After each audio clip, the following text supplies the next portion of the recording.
This is the 1/2 inch Milwaukee Tool Stubby impact wrench. I want to demonstrate in this video. This one actually runs off the 12-volt batteries. You want to make sure the list you're looking at, see if it's getting tool only, if you're getting the kit that comes with a battery and a charger. I am a Milwaukee Tool ambassador. They did provide this tool for me for free. I want to show it to you in this video. Let's talk about some of the features of it. One of the things I like about the way this is engineered, so if you put it in neutral, if you will, you know, so if I push it that way, it's in reverse, push it the other way, it's in forward, but if I go in the middle, it's in neutral. So to adjust the setting, you just press the trigger 2 times.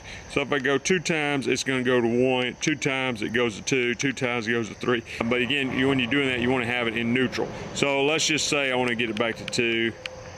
All right, so I'm in 2. I'm going to go over to forward, and there we go. So let me demonstrate that I'm excited about is like changing a lawnmower blade, being able to get in tight spaces, and it weighs 2 pounds. So it's so light, powerful, and then being able to fit in those tight spaces. And they make it with a 3/8 inch drive. This is the 1/2 inch drive. All right, so I've got my socket on there. 250 pounds of torque. So let's take this off.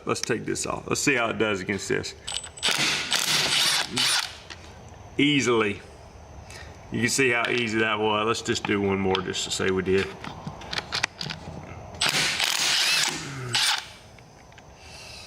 Of course, you got a light that's helping as well. Light helps even on the video. Let me get them started back with my fingers, and then we'll tighten them back up with the wrench.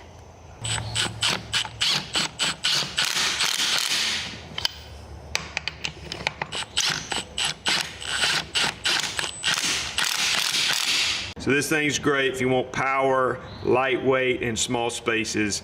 Then I can recommend this Milwaukee 1/2 inch Stubby.